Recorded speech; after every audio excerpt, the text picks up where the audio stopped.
name is Ava Morrison, and this is Physics 1, Lab 2, Analysis of Projectile Motion. I'm going to start with a brief introduction to the content of this lab, then cover some essential background physics concepts before going over the experiments, our two computational models, and finally, our results and discussion. The overall purpose of this lab is to develop two computational models to analyze the motion of a projectile, one based only on gravity and the other including air resistance, also called drag. To do this, we will need to apply some fundamental principles, including Newton's second law, gravitation, and drag force, which will be discussed in further detail in a moment. To complete this lab, we recorded a video of a ball of paper being tossed across a room, analyzed its motion using tracker, then developed the two separate computational models based on the first few data points. Our experiment found that the motion of the ball more closely matched the computational model that included the drag force, but that both models were semi-accurate in predicting its motion. Before we get into the specifics of this lab, I want to cover some basic physics concepts that are necessary to understand before we proceed. Newton's second law is sometimes referred to as the momentum principle, and it refers to the idea that the net force is equal to the change in momentum over the change in time. From this relationship, we can derive two very important formulas that allow us to predict the position and velocity of an object at any given point in time, and we can then base our computational models around these formulas. Additionally, it's important to know that the force of gravity on an object near Earth's surface is equal to that object's mass times 9.8, the magnitude of acceleration due to gravity on Earth. We also need to know that the drag force, which applies in the opposite direction of velocity, or negative v hat, and has a magnitude of the velocity squared multiplied by an experimentally determined proportionality constant b. Note also that gravity only applies in the y direction, and that this scenario net force is equal to the force of gravity plus the drag force. Shown here is the experimental setup for our tracker video, with the ball of paper as our system and everything else, including the air and the earth, as the surroundings. In the video, we included a meter stick for reference and placed the origin directly beneath the ball's initial position. We then recorded the ball's position in each frame, generating the graphs of x and y position over time.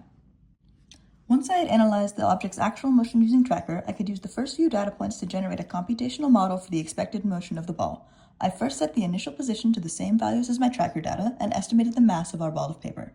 For initial velocity, I calculated the change in position over the change in time for the first two data points in tracker in both the x and y direction to get a final value of 0.833 in x and 3.03 in y.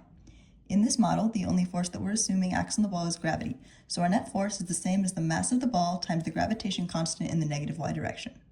Next, we have to update the velocity of the ball by applying a derivation of Newton's second law, where the final velocity is equal to the initial velocity plus the net force divided by the mass and multiplied by delta t.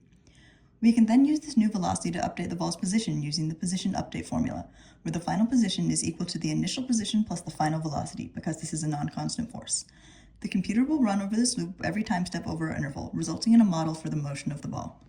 Finally, I coded in some arrows to create a visualization of our results, shown below. Here, the blue arrow represents the force of gravity, and the purple arrow represents the ball's velocity. Also shown below are the graphs generated by our model for the ball's velocity in x and y, as well as its trajectory.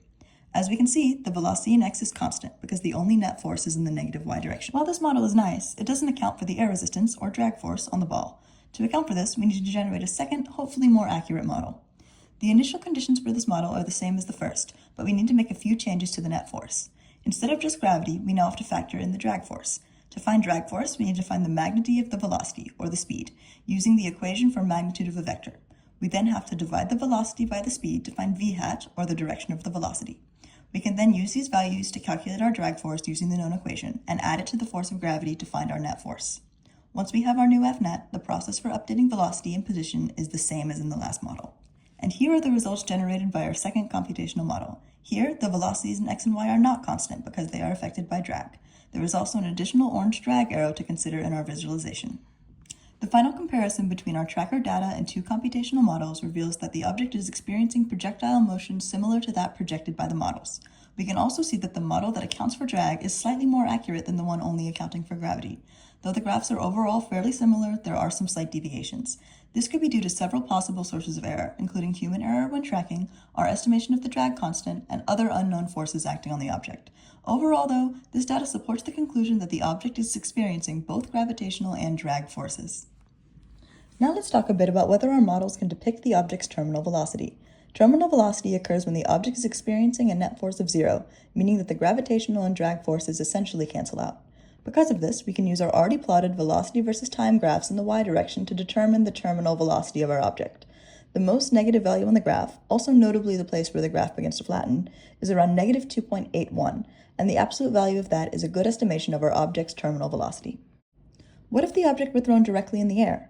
Interestingly, the object would take the same amount of time to reach the ground in this scenario, because the velocities in the x and y direction are calculated separately according to the equations below.